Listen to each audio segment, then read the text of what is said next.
not here today. She is on a panel at the Alaska Defense Forum, and so she sends her regrets. As one of the planning members of this team, I volunteered to introduce Mayor Rick Mystrom, and that is in part because 26 years ago, he appointed me to my first position with the municipality of Anchorage, and I am grateful. As most of you know, Mayor Mystrom served from 1994 to 2000, so in a different decade than the one that we talked about last week. He also served on the Anchorage Assembly in the previous decade from 79 to 85, and he was chair from 83 to 84. And as some of you know, I have a particular fondness for assembly members and the assembly. And so I'd like to ask former assembly member John Weddleton to come up. He has a gift for Mayor Mystrom. Thanks. So I was busy growing my business in the years when Rick was mayor. And about 2000, I started saying, I need to learn more what's going on in this place. But I know he is famous for Winter Olympics. So I had in my very small comic collection, Spider-Man vs. Hulk at the Winter Olympics. I've had this in my collection for years, thinking I need to do something with this important. Mayor Mike. John, thank you. Thank you.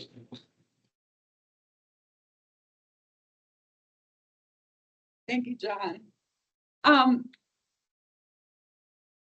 You're going to hear more today about Mayor Mystrom's role with the municipality, in particular the Olympics, bridge builders, and the City of Lights and Flowers, as well as when Anchorage received its award for an All-American City. Mayor Mystrom is also involved in advertising, sports in Alaska. He is an author of several books and so much more. And I will turn it over to you, Mayor Mystrom. Thank you. Thank you, Barbara. Thanks. Well, I told Barbara this will be a lot of fun because I'm used to talking about healthy living. I've written 4 books since I retired, and one is called My Wonderful Life of Diabetes. And I'm going to give each one of you, I've committed to giving away 10% of them. And you don't want to give away books just to anybody. You want people who show an interest. And you folks have shown an interest in the city.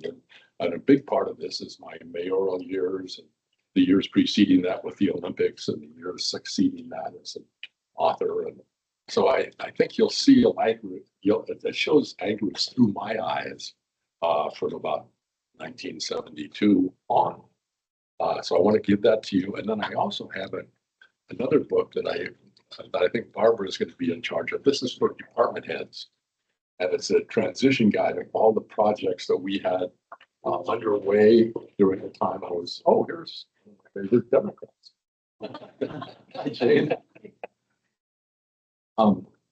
This is a book that we gave to all the candidates running for mayor to replace me. And it shows the things that we did, the things that we had completed, the things we had not completed, the things we hoped to that would go on. So they each got this, but this has a kind of detail that only the individual department heads, I think, would be interested in. But it'd be fun to see what we thought about 30 years from now, because that was a generation ago that I was mayor.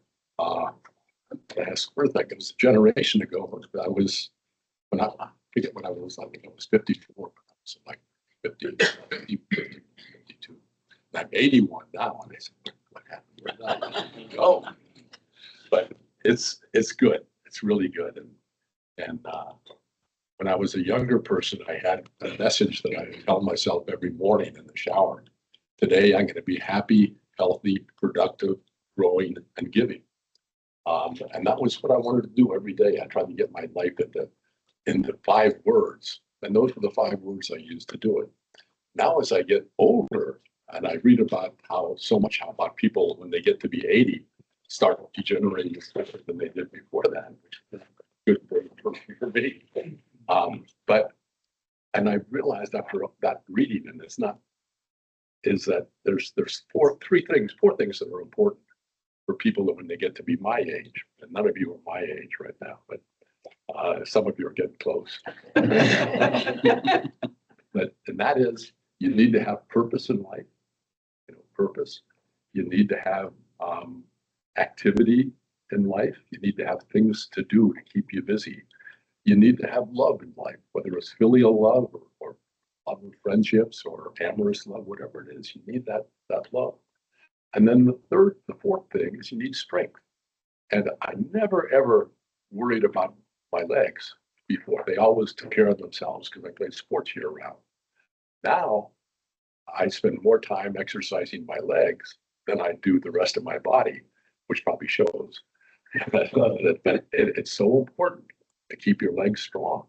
I see how one of the first things that people lose is the ability, and that impacts balance. And one of the things I found out by exercising my legs is it improves your balance. Your legs are stronger.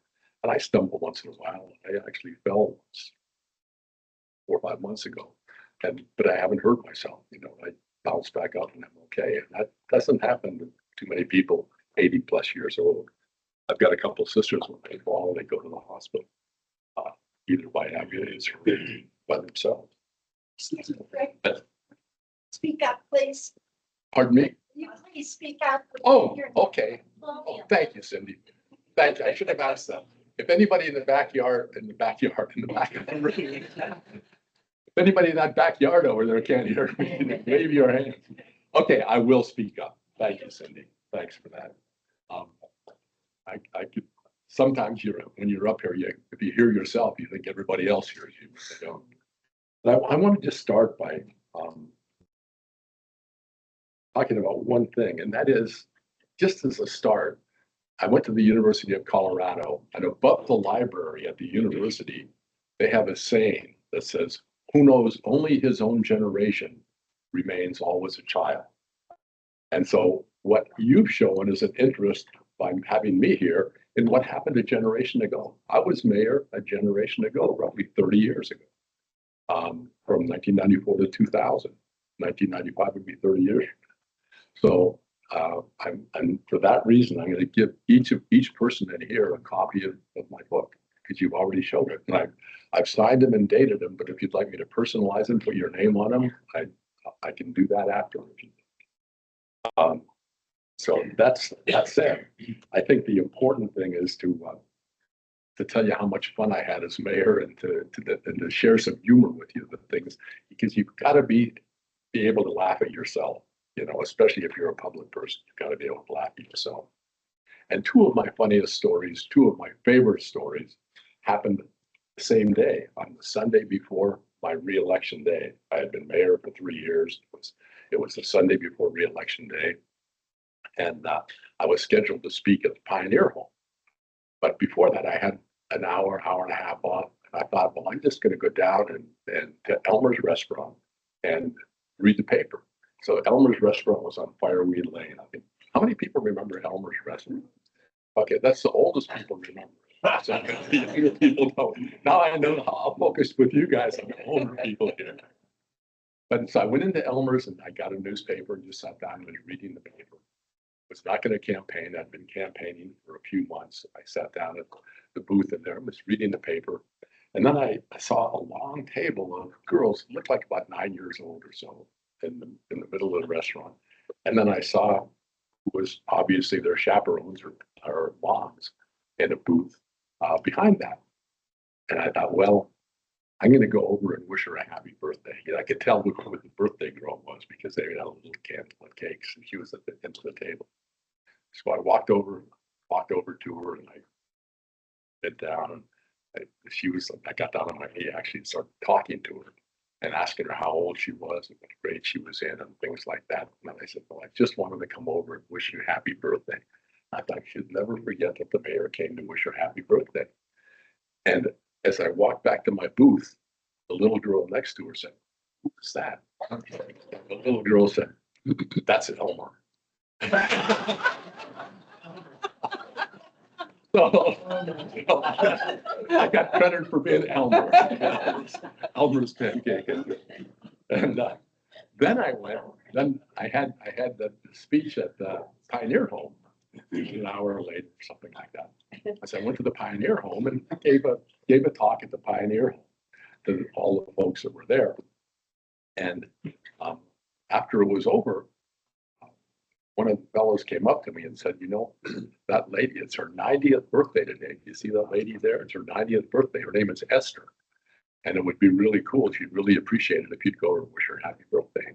So and keep in mind, I'd been mayor for 3 years before this. And so, you know, one would think that they might remember me as a mayor.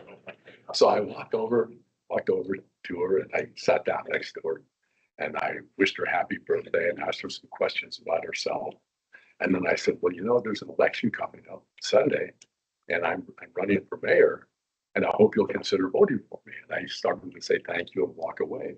Well, she held onto my hand and kind of pulled me back down in the chair. She said, well, young man, and I love that. Young man, if you want me to vote for you, you better answer a couple of questions for me.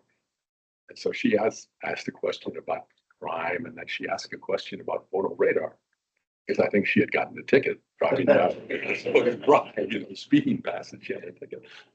And so I answered the question as best I could. And she finally said, well, young man, she said, I think I'm going to vote for you. I know one thing for sure, you'll be a damn sight better than the fellow who's in there now.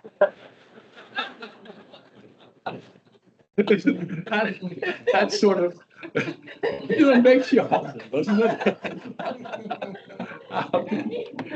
How can you not appreciate that? And then I won't tell jokes the whole time, and I got just a couple of them more. And not jokes, they're just true stories. One is involved with public works, because I think a lot of you guys are from public works here. And back in those days, back in the old days when Jane and I were in politics, and when Cindy was involved, back in those days, you had your phone in the phone book. You know, my phone number was there and my address was there.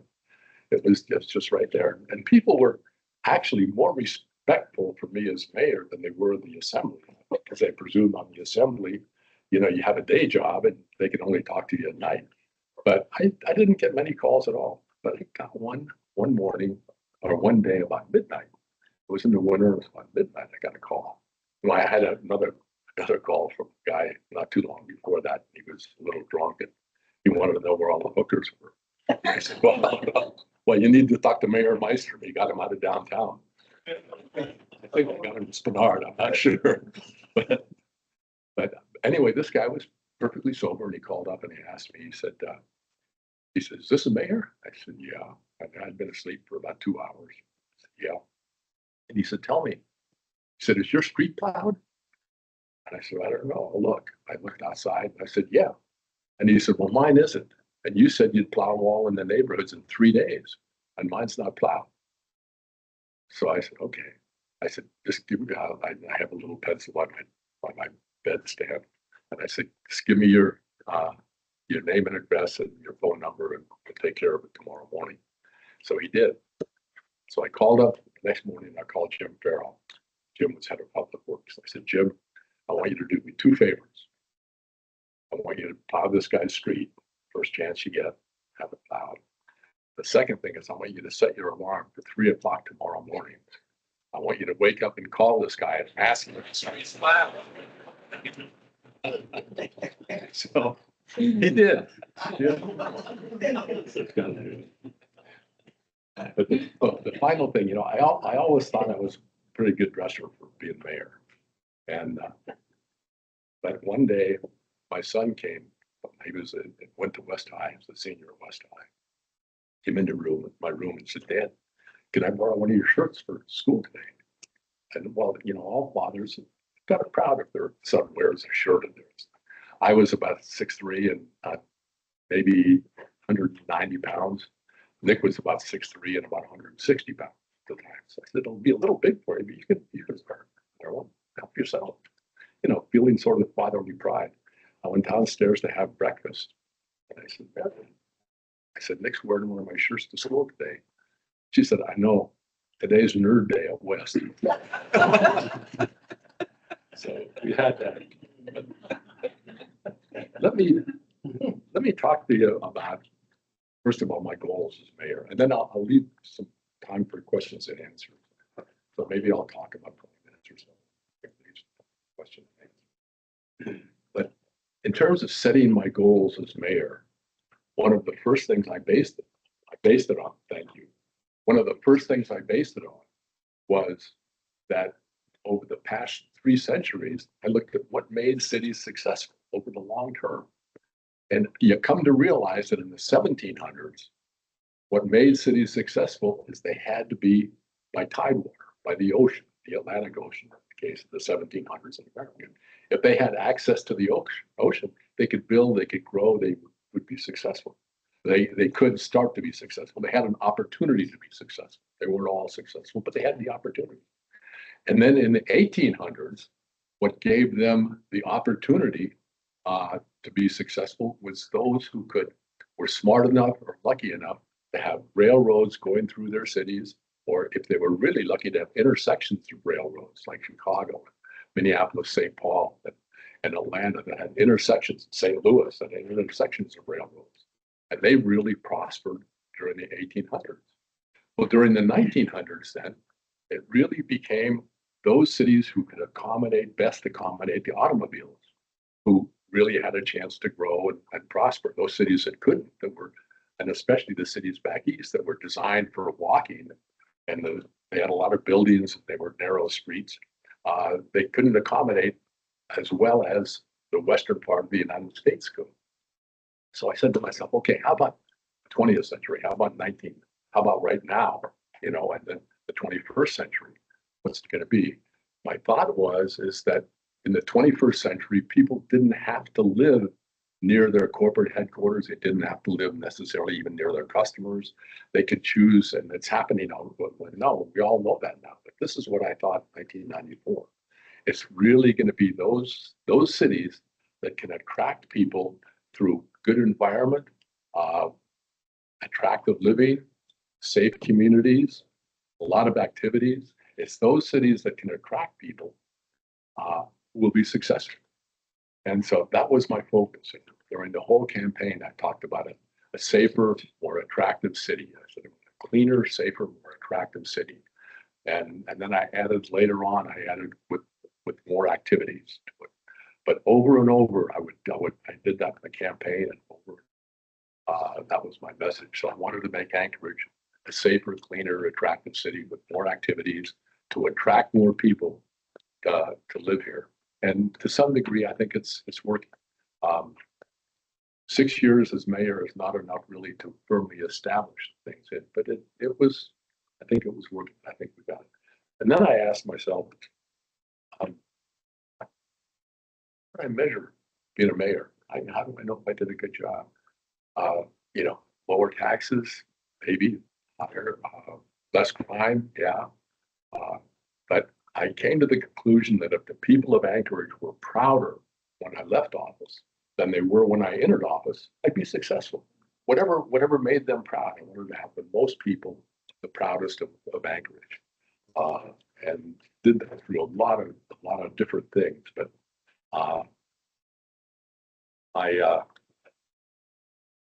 so with those goals, I really wanted to focus on what I kind of condensed that into quality of life. I just wanted to build that quality of life that would make people want to live here. And ultimately, the Anchorage Economic Development Corporation incorporated it to live, play, work, the best place to live, play, work. And that was good. It was just a different way of saying what I had been saying. And then I also wanted to revitalize downtown.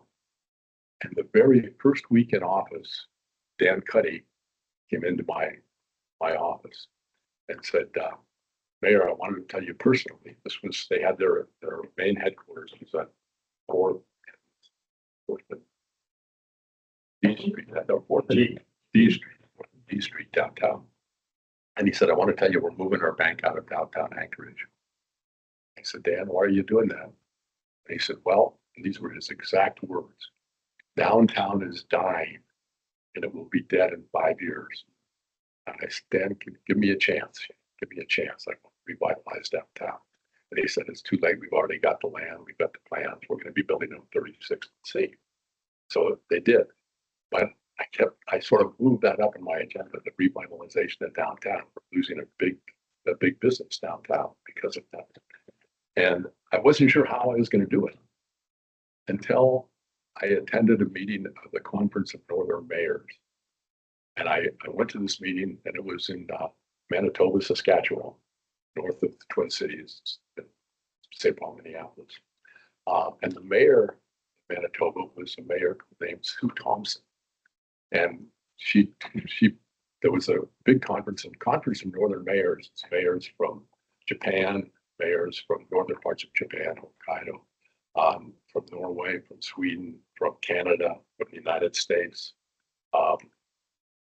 in Germany, a few other countries that have northern climates. And it's a great program for any mayor. I hope Mayor LaFrance joins the Conference of Northern Mayors, because I learned a lot. I'm writing it down. Good. And anyway, I didn't know exactly how to do it. I was going to do it. And so I went to that conference, and it was in October, and it was sort of a dreary October in Manitoba. And she invited 6 of us mayors to go around with her for a little tour in a van of the city of Manitoba. I think we had got there early or something. And so we were driving through this kind of dark, dreary city, and all of a sudden we saw an oasis of light in front of us. And she said, "No, this is a business improvement district." And we drove through it, and there were people outside. They were busy. It was very light, very light. They were doing things. They were shopping. They were at a restaurant. And then we drove through it, and it got dark again. And we went another 4 or 5 minutes, and there was another oasis of lights there. And she said, "This is another business improvement district." And it just changed things. It just changed what the whole nature of it was. And I said, "How does it work?" She said, "Well, they pay an additional amount of property tax, and we direct all those taxes to that 4 square block area. We charge them additional taxes for that 4 square block area, and they pay it. They get to use it. They get to vote on how they want to use it within the parameters of the planning department." And I said, "Well, that's my answer. That's it. A business planning district." And so I decided to do one, only I decided to do a bigger one in all of downtown, from Gamble Street to L Street, all the way through, and then from, I think, 9th Street to 2nd Avenue. So it was basically essential all downtown. And we put together a group of people who lived in downtown. And what we had to do is get more than 50% of the ownership of all the properties, of all the private properties downtown. And if we got more than 50%, then they could become a business. Then we could get a business improvement district established. We had to go through the assembly to do it. And we had what we call our war meetings every Thursday night. We had about 20 people, and we'd lay out who knew what person and who they were going to call and what they were going to tell them. And I think we increased our property tax by 0.75% or 1% or something to bring that money to bring money in to improve that district. And we finally got more than 50%, went to the assembly, and the assembly had a public hearing. And I remember one guy riding on a bike past me, shaking his head. He said, "Mystrom," he said, "I thought you were a rock rib Republican. Now you want to raise property taxes in downtown Anchorage." I said, "Yep." But anyway, that's how it all got started. And it passed the assembly, and it's been, and out of that we needed to have a nonprofit organization that the money went to, that could distribute it, go through all the processes to do it. And that became the Downtown Partnership. And I mean, when I took office, the alleys were paved in Anchorage downtown. There was no flowers downtown. There was few sidewalks downtown, and very few sidewalks ever got shoveled downtown. I mean, there was just all kinds of things like that were missing in any city. And now it's changed. Now it's gotten better. So that was one of the things that quality of life. The other thing is big one I think that's measurable is public safety. And when I took over in 1994, Anchorage was its crime was highest since it had been the start of the municipality in 1976. Jane, yeah, the crime was at its highest then, and it was a big deal. And so I set about reducing crime, how to reduce crime. First of all, we put together a CAP crime task force, and that's called Community Action Plan on Crime. And I had in the mayor's office, we had the head of the FBI, the head of state troopers, the head of Anchorage Police Department, the head of the school district, the heads of different community councils, heads of different city departments, and my mayor's staff, et cetera. And we got everybody involved in it. And some things happened that were very, very cool out of it. We met with them, we talked about what needed to be done, we got input, and then we, from that point on, we started laying out what we call the CAP crime program, Community Action Plan on Crime. And some of the things we did, I'll just sort of list some of the things that we did. First, we cleaned up the city, first of all, just got it cleaned up. We got rid of 9,000 junk cars. There were junk cars just all over the streets. This is part of the whole broken windows philosophy that came from the mayor of Indianapolis. But we got rid of junk cars. And somebody said, well, how about all the junk cars that were in people's yards? And I said, well, I don't know. I said, I don't think we can do that. And I said, I don't know. So I talked to Mary Hughes. We met with Mary Hughes. And she was my city attorney. And she said, let's look at it. And she came up with an idea. She said, we can do it. We can go onto their property, but we have to put a sign on the window of the junk cars that are on their property saying, if unless this is running, you can't have it there. And if you don't move it in, like a week, 2 weeks, whatever the period of time was, we'll have it towed and charge you $35 for towing it. And the most common thing that happened, and we got the feedback from Public Works when they were from code enforcement, they came back and I said, well, how's it working? And every one of them said, well, when I tell them that if you don't get it off your property, in 2 weeks, we're going to tow it and charge you $35. The first thing they say is, here's my wallet. If I give you $35 right now, will you take that piece of junk? So they basically wanted to do it. They didn't have the initiative or the money to do it. They just left it there. So we got rid of 9,000 junk cars. We created programs called My Part of Town. That was just getting people involved in picking up things on the way, that were picking up areas that were between where they worked and where they lived. So just go down that area and just say it. Don't complain about the litter. Just take that area and take a black paper bag, and once a week or 2 or 3 times a week, just go and pick up the litter there. It'll work really, it'll work just fine. So that worked really well. Then we got rid of graffiti. We did graffiti busters, and we promised we'd get graffiti done in 24 hours. You tell us where it is. And we bought a truck, a paint truck. It was sort of a pickup size truck that had a whole series of primary color paints. And they could just put a wand against the color of whatever the graffiti was on, whether it was white or gray or tan, or whatever it was. And then they could match that right in the back of the truck there, and then spray it with the same color that it was on. And so there's that big black patch where the graffiti was. It's the same color. So the taggers would want to bring their buddies down the next day to show them what they did. It was gone. And so it really diminished it because they couldn't spend all that time bragging about it. Now, a couple of people told me they had graffitis on the side of their house. They had some in the garage. Could I come and spray that? And I think they wanted the garage painted. But anyway, that worked really well. We had that and just a whole series of litter campaigns. But that was really, really successful. I could do this without putting my glasses on, but it's only 14 point type, not 16 point. We started foot patrols. we did graffiti busters. We got rid of junk cars. We started foot patrols with the police, foot and bike patrols, and that made a big difference in downtown. Uh, and it was really kind of interesting. I went out with them once on the bike patrol. There's a picture in this book about me with those guys. I'm the tall, skinny guy in the middle. The other four policemen are bigger, but it's only because they have bulletproof vests on. I didn't have one.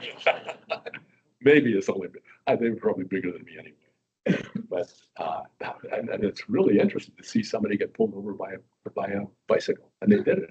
They did a couple of times in front of me.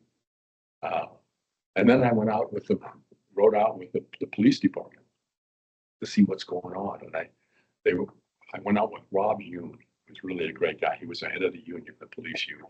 I liked Rob, got along with him really well. But we went out one night, about midnight, to go midnight to 4 o'clock in the morning, because that's when all the stuff happened. And I wanted to see it at its worst, see what's going on out there at 4 o'clock in the morning, 3 o'clock in the morning. And so we went out there, got in the car, and Rob started explaining to me about how the radio worked. And he said, this is how you contact, this, he told me the buttons to push and how I could use it to contact somebody. And then he said, and I thought he was going to say, if I get in trouble, just give him a call. And then he looked at me and he said, Mayor, if I get on the wrong end of an ass kicking contest, don't hesitate to jump in. So I said, okay, I'm in. Count on it. So I thought he was going to say, don't hesitate to call him, don't hesitate to jump in. Darn it. The other thing that's important, right? I think that it was really important is we had to get a new jail. Our jail was on C Street, 5th Avenue and C Street. That was the jail, or 5th and C, yeah. And it held 109 people. And they said, Rick, we need a new jail. And if there's anything that's more controversial than where you're going to put a new jail, I mean, that's about as controversial as you can get. But I found out, first of all, they said, and I asked Kevin O'Leary, I think he was police department police chief, or Dwayne Douglas was chief at that time. And I said, let me know how we're doing with our existing jail. And he said, I can tell you right now that we get a call from the state. The state owned the jail, built the jail, but the city leased it from the state to put its people in there. And he said, we get calls from the state who runs the jail. We just paid the lease, saying, don't arrest anybody tonight unless you have to, because we have no place for it. Don't arrest anybody tonight because you're going to have to drive around with them in the back of your car for 3 hours until we have an opening. And I told the stories about how that jail was so overcrowded so many times. And I must have told it for 6 months in all my speeches. I was giving, my last year I gave 168 speeches, but most of my years, I think I gave about 60 or 70 speeches a year. It was always out talking to them. But but when it came time to build the jail, we went through all the process and got it all, and then selected the site. And we built a jail, and we did the whole thing without a negative comment from any talk radio shows, without a negative letter to the editor.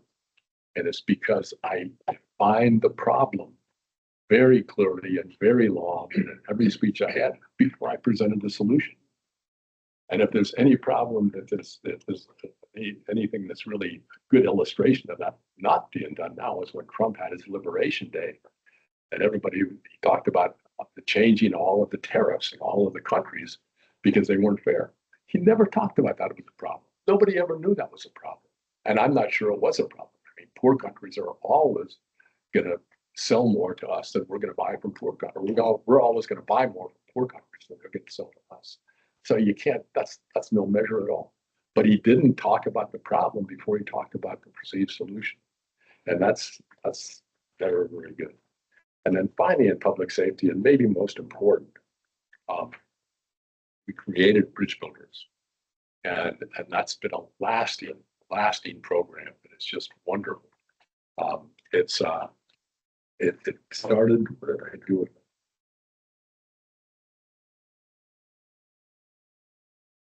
I knew what guy, I lost that little thing you gave me. Wait here. Wait a minute, it's under John's magazine. Got it. But let me tell you about Bridge Builders before this. It was, we had problems, and the problems that were most visible were problems among the problems with Black people. And they were talking about the Crips and the Bloods. The Crips and the Bloods are, now we're having Crips and Bloods coming into the city. And so I invited Alonzo Patterson and Dave Blybeck, pastor of our church, and Alonzo's pastor of Shiloh Baptist, just wonderful guy. And our pastor was a great guy too. We invited them, and Pastor Moore and Paul Davis, some other friends of ours, over to our house for a dinner to talk about what we could do about this. And out of that discussion, out of that dinner, and one of the first things Alonzo Patterson said, Rick, it's not just Blacks and whites. It's Asians, it's Laotians, and it's Tongans, and it's Samoans, and it's Caucasians. You know, it's all different. It's all of us. And he was right. It was so obvious that I even said, you know, Blacks and whites, but it's so obvious that among all our races. And so we came up with the concept of Bridge Builders that night, that we would invite 3 people each from 15 different cultural groups over to our house for an international potluck. They'd bring their own food, they'd have their own food, and then we would match them, and everybody could eat. We'd match them with people of a different culture, and we just use color-coded their names and different color-coded things. And we pick one color, and then we pick another color, and say John Smith or Paul Davis is now matched with Jin Zing Song, a Korean family or Korean couple, and so they would become Bridge Builder friends, and they would invite the Caucasian couple would invite the Korean couple and their friends to a dinner at their house, and then they'd reverse the dinner at the other couple's house, and the other couple would bring their friends to that. So Caucasians got to know Koreans, Alaska Natives got to know Blacks, Laotians, you know, got to know American or Alaskan Eskimos, Yupiks or Yupiat. And that was 40, we had 45 people in our backyard when we did that. And that program grew so fast that we had about 450 people the last day of office in our backyard. And we had a big backyard. And we had about 450 folks in our backyard. You were there. Yeah. And at that same time, remember, there was a group from Bosnia. They had escaped from Bosnia. They just got to America. And they were there in America the first night here in Alaska. They just got to Alaska. And they came to the Bridge Builders event. And they had a couple people with guitars and some instruments. And we ended up with holding hands in a 400-person circle, doing the Bosnian dance, Bosnian Herzegovina dances. It just was wonderful. So many unexpected things happened. It was just a wonderful program. And it is, I was just notified by New, and it's still going on. It's been going on for 30 years now. And it struggles, it goes up and down, but Mayor LaFrance is really supportive of it. It's really doing a great job for us. And so we're really working to reinvigorate Bridgeville. But this Saturday, September 27th. And I don't know how these people can, but Saturday, September 27th, from 4 to 6:30 p.m. at the Spenard Rec Center, there's an international potluck. And so if anybody is interested in getting involved with Bridge Builders, and maybe you could get this printed, get it out to the different city employees. I mean, if there's ever a group of people who care about the city, it's city employees. I mean, you guys care. You guys are really involved. But it's September 27th, 4 to 6:30 p.m. at Spenard Rec Center. So we can get that information to you. And then finally, I just want to mention one of the things that is is, well, first, I want to finish just talking about crime.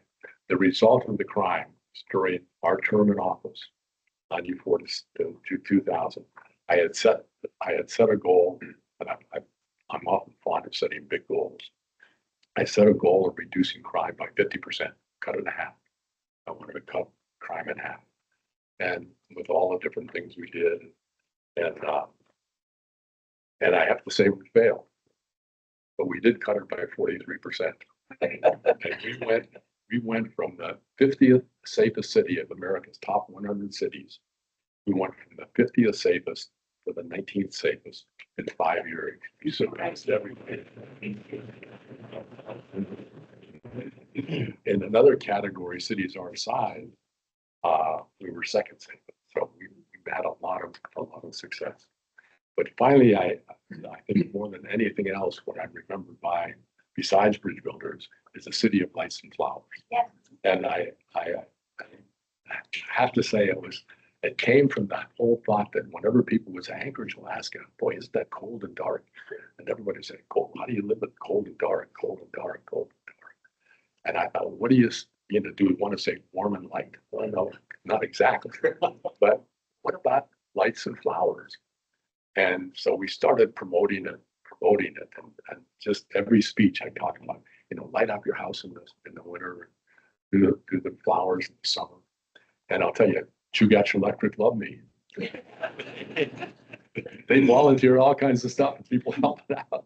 And the flower pieces, places, and they thought it was great too. And I remember going down to Lowe's department store, and they said they had a big sign out in front, sort of a handwritten sign, but it was nice. And, sorry, no more lights, but we're flying them up, and they'll be up here tomorrow.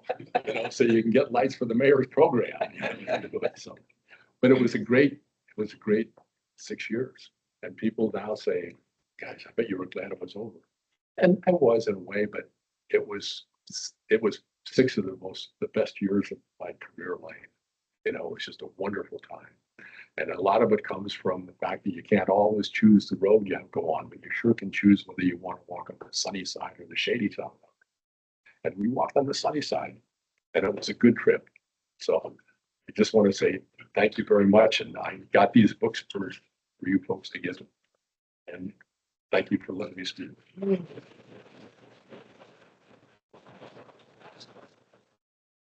Thank you very much, Mayor Mystrom. I know that there are going to be some questions. So Claire, do you have a question?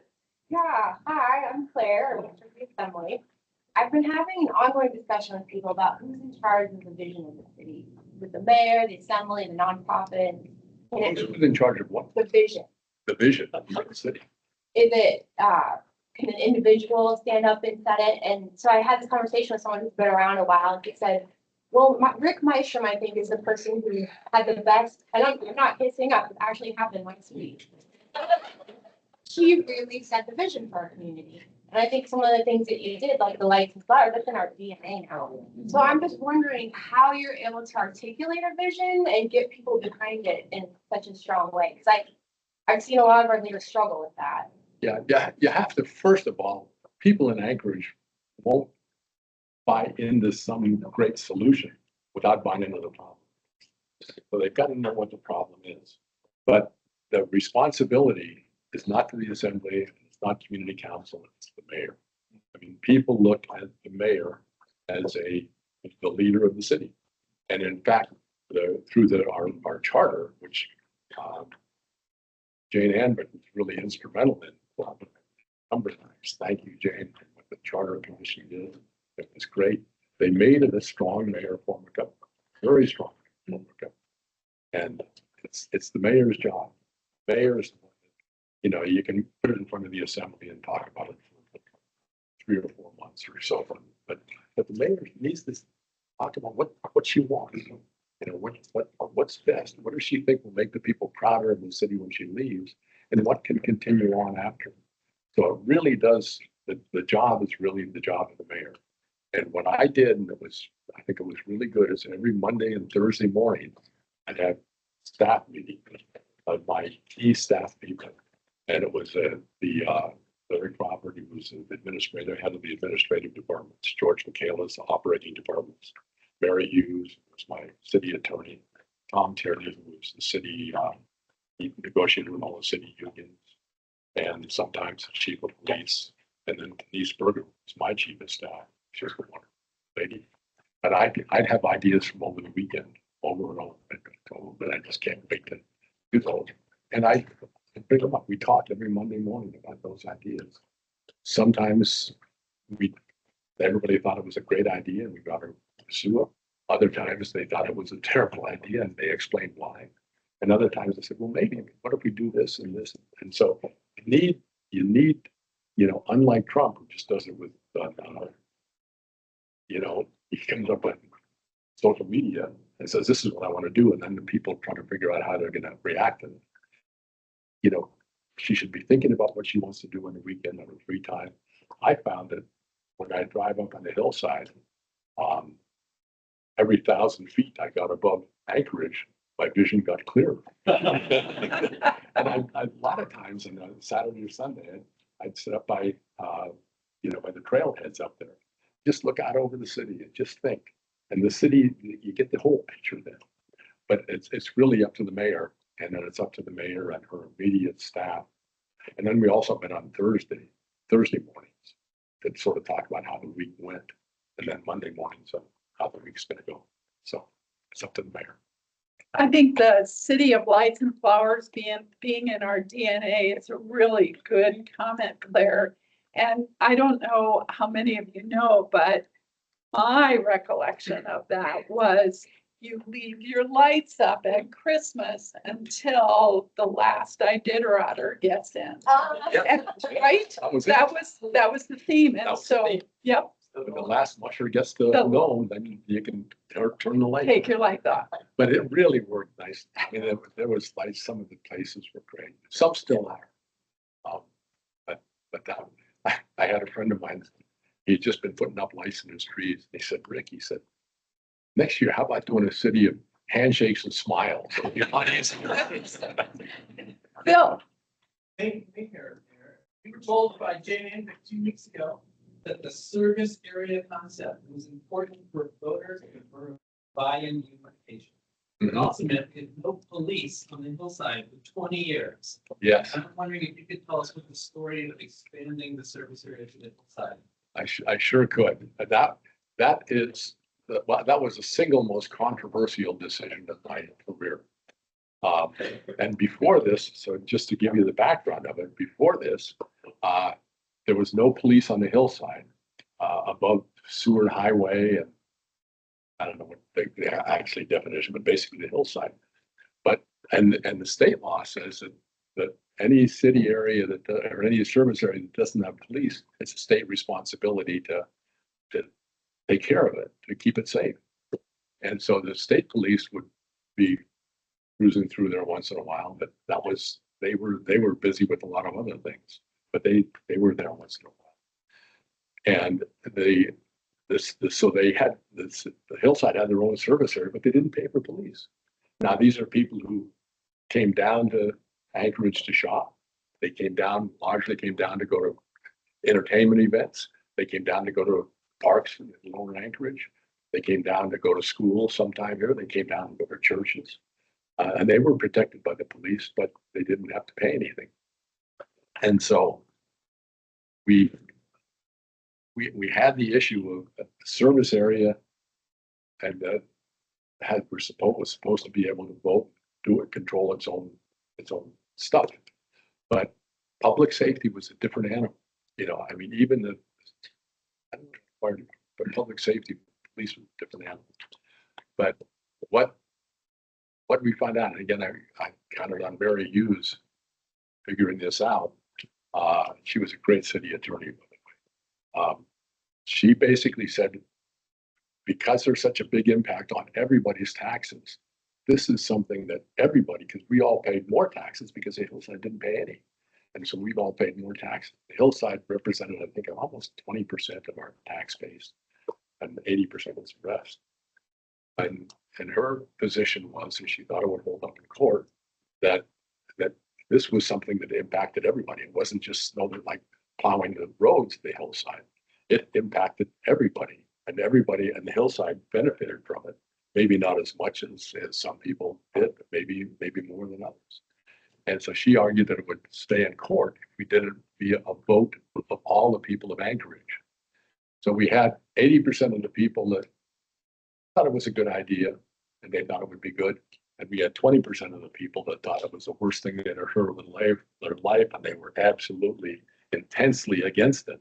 So with 80 people intensely against it, with 20% of the people intensely against it, and 80% of the people generally for it, it was a tough time. It was talking to community councils, talking to folks up on the hillside. It was kind of tough, but ultimately it passed by a pretty big margin. And then Judge Sanders, or Rick Sanders, passed a decision that was absolutely legal and appropriate because of the impact that it had on all the people in Anchorage. And so all the people in Anchorage had the right to vote on it. So that was it. But that was controversial. Great. Okay, John, if anybody would, why don't we got a couple more questions. John? Oh, sure. I'm sorry. You know, just, you said 6 years is not much time to really get something big done. A lot of big things that take decades. How do we get around that? It seems like we swing one mayor to the next. So how do we keep The things beyond just the 6 years. Yeah. I think the thing is that a mayor ought to really promote and campaign hard for somebody they think will continue on the program, and get the current mayor needs to get, and I quite frankly did not do too good a job at this, but the current mayor has to really promote a mayor. I said did a good job, but they didn't win. But the mayor really needs to promote a mayor that wants to continue the things they do, and they should have it. If they can do a transition report, it doesn't have to be that deep, but say, here's the 10 programs that we've started and that I really want to see continue. What do you feel about it? Are you willing to do it? Can you do it? And then maybe they earn their support by saying, yep, follow through and do it. And hopefully that continues on down the line. Thanks. Yeah, Rick, thanks so much for coming and giving a perspective. All the bridge builders, the city of Lights and Flowers. But I wanted to mention a couple of things that I just want to kind of personally thank you for. One is supporting and championing creation of Cutting Family Midtown Park for the expansion of it. No, I'm sorry, I didn't. The creation, expansion of Cutting Family Midtown. Oh, Yeah, thank you for all your support on that. And that took some vision, and that's one of the things that we're talking about. What is some of the vision? So you have some vision that, that could be so much more than what it was at the time, just a little 9 acres. And now it is 15, 20 acre park. Yeah. And the other one is that you told me this story was that the first year you were in office, you wanted to do something more with Westchester Lagoon. It's just a little ice skating rink there. And you thought, well, what if we expanded that, put fire barrels out and put some skating, made some trails out there. And the word you got from your staff was, no, we can't do that. The fires, blah, blah, blah. And then after a year or two, you said, get on the air, do it. And now it's one of the most wonderful and iconic little features of Anchorage, especially in the winter. And we have bring it down for them. thank you very much. And I'll share with you 2 1-minute stories of each of those. The first story is about Westchester Lagoon. And Connie Jones, bless her heart, was a director of Parks and Recreation. And I thought, boy, Mystrom, that could be a great skating rink. That'd just be a wonderful skating rink. And so I wrote about a 2 or 3 2-page letter that dictated it and had it written, a 2-page letter to Connie saying, we got to do this. And she wrote me about a 4-page letter back saying why it's too dangerous and, couldn't do it, etc. And that was my first year in office. And then I began to realize I didn't have to ask her to do anything. What am I doing asking her to do it if she thought it was a good idea? So on a piece of yellow paper, I said, Mary, I said, Connie, I want you to do this. And I just sketched out a speed skating track around there and a little skating area and barrels in there for heat and everything else. I said, do it. And now it's Westchester Lagoon. So it's really good. And then Cutting Midtown Park has its own story. Whenever I'd fly over Anchorage, I see this big brown area that was Midtown. And it was just, just seemed brown, very boring. And I realized there was some land behind the library that could be something really nice. It was reserved for an archives of some kind or other. Private land. Yeah, I think prior to that. And so I thought, okay, how am I gonna get this done? Well, I went to Dan Cuddy, and I said, Dan, let's go out in your deck, 36th and C Street. And I said, see how this parking lot over by Walmart, how brown that is. See this parking lot over here. There's just nothing here. But just behind the library, we can see part of it from his deck out there. I said, there's a lot of land, and that's just a perfect place for a park. And we have some money in Heritage Land Bank that we can do it, but the assembly's not willing to do that unless I said, but I think they do it if I got a major private contribution that is contingent upon getting that money using that money. And Dan thought about it for a while, and he said, how much you think it's going to take? And I said, well, I'm going to take a deep breath and say, I think I need $500,000 from you to make this happen. And I said, I think then we'll get the money out of Heritage Land Bank, and that'll give us a couple of million. We can get it done. And he said, well, Mayor, he said, go back to your office and take another deep breath, call me up and give me another number. So I said, okay. So I went back to my office and I called him up and I said, Dan, I took another deep breath. How about $300,000? So he said, okay, we'll do it. That was the extent of the full negotiation for that. And that became the Dan Cuddy Family Park. And I didn't have anything to do with naming that. It got named after this all happened. And I don't know who did it, but I don't remember. But it's there. And it's done. Yeah. So thanks.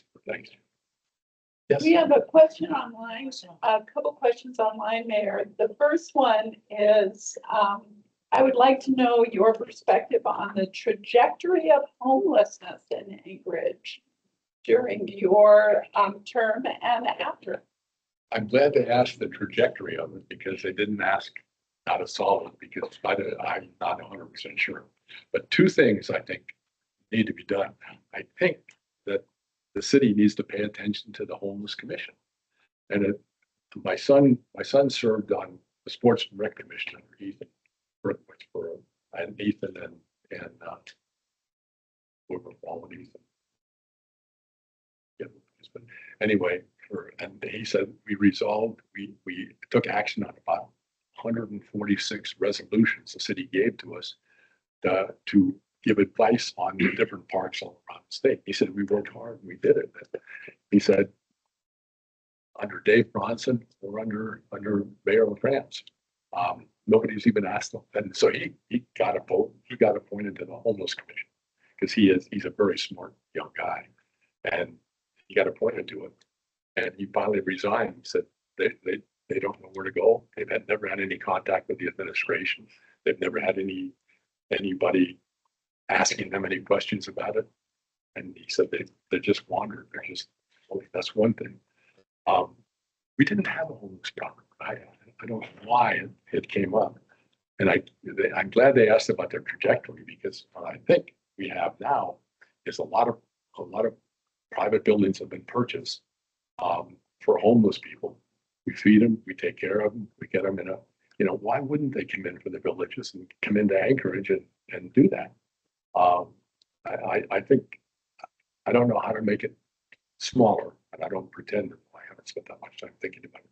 But I do know what we're doing now is going to make it bigger. So we're going to have more and more homeless people. Wouldn't we? They can come in and they get fed, they get taken care of. Housing was a lot cheaper when you were there here. Yeah, I don't have an answer for that. But I know this young lady had a question here too. Yeah.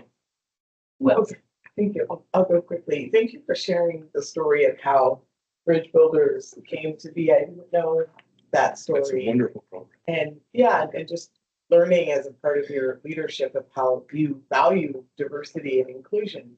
I just wanted to ask you in today's changing landscape. I lead the Office of Equity and Inclusion.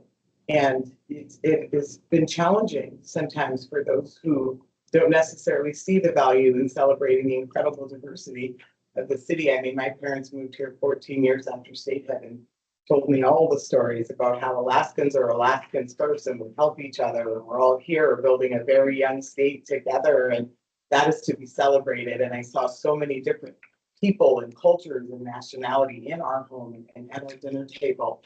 And I was just curious to know, in terms of modern times, how would you suggest that is the best ways for cities, or even Anchorage in particular, to continue to move that forward and to continue to celebrate our rich diversity and a landscape where they may be not getting that message or maybe even targeted from a federal level? Well, we've got two people back there, Manu Monet and Cindy Roberts, who have really worked hard at keeping it going. But I would say that the one thing that we need is we need some public leader to come out and just embrace bridge builders, whether it's mayor, governor. I did it when I started out, and it was kind of my program, and George didn't do much about it. Mark Begich didn't do much with it. When you don't have the leaders doing it, Ethan and who else, Bronson, you need to have the leader of the city and or the leader of the state do it. When Governor Walker and his wife Donna, they just embraced bridge builders, and we boomed for 3 years for Governor Walker's leadership because he was involved. And Donna Walker went to the valley to try to get things started there. But when we had the gala with it, we had, I don't know, 500 people at the gala. But so it takes some well-known people, well-known community leaders to really get behind it. Manu's been doing a great job. He had the Meet the World done in February. It was just We were magnificent. there with the mayor. Yeah. She's been a Yeah. strong advocate and partner of bridge builders. Okay, good. Good.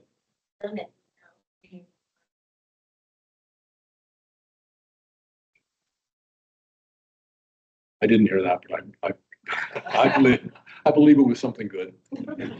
Any other questions? Daryl? Well, I have a question. One of the reasons I voted for you for mayor 3 times was the fact that you never lost sight of the neighborhood quality of life issue.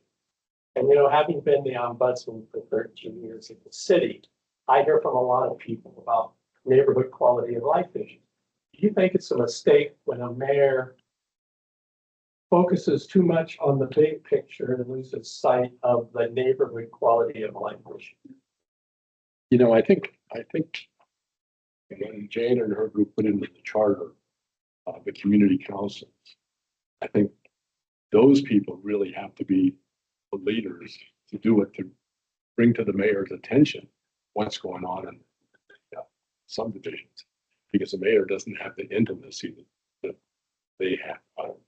But I mean, there are things that I remember one thing that I did that every person I talked to opposed it, except some community councils that thought it was a good idea, but all of the leadership in the city opposed it. And it was cutting back on the amount of gravel we put on the streets after a snow and not putting it into the subdivisions.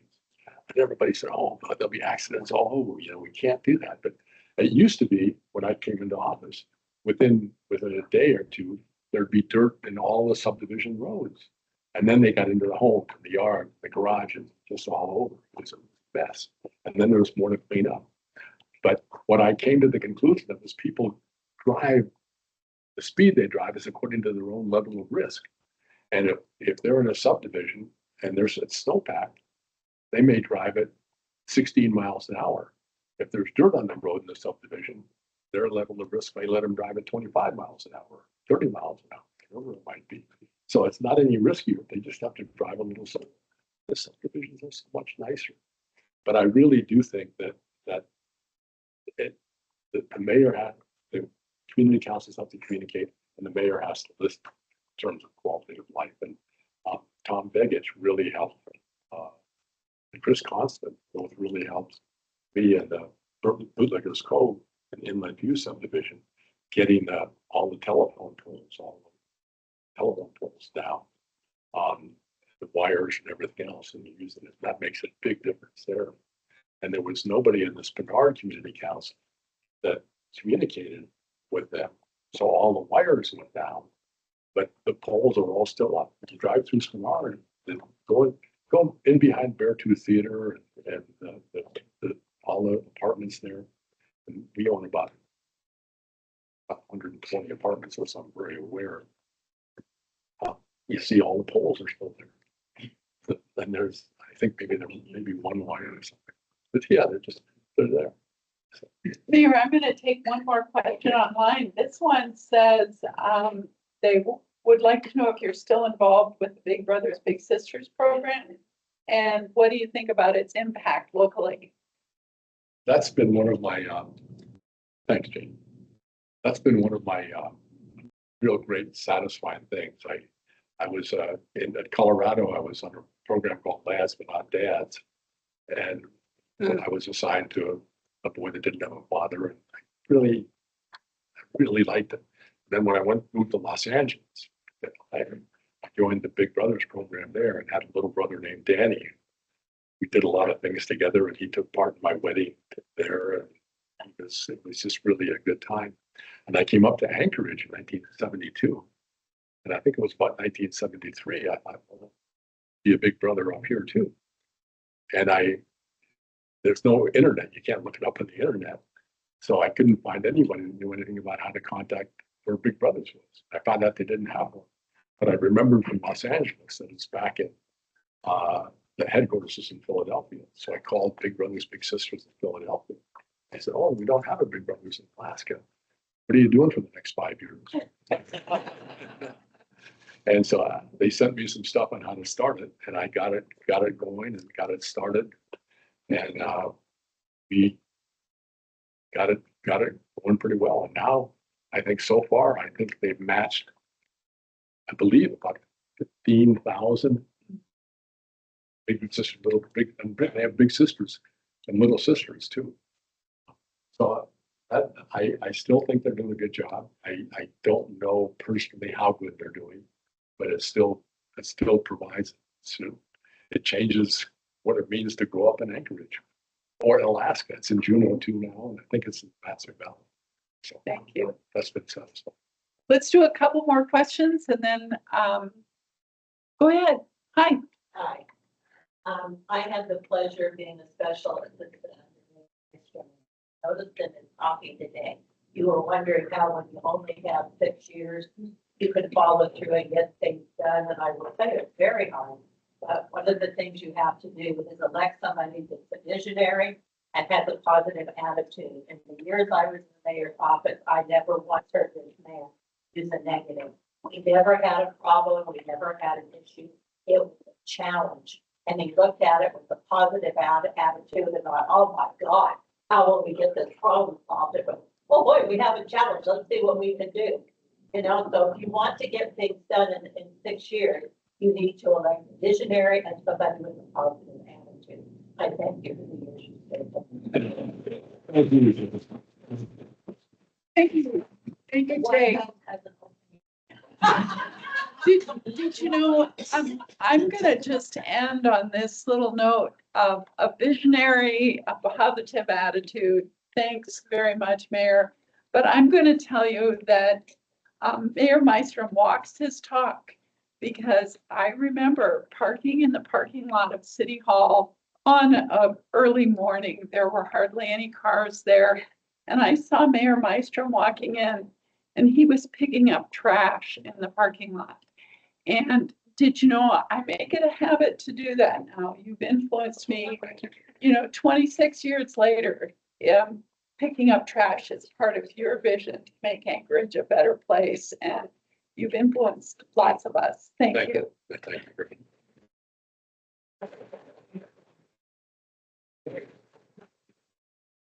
There are books for everybody here. So if you have questions, And- come on up and you Yeah. can ask individually. Thanks, everyone.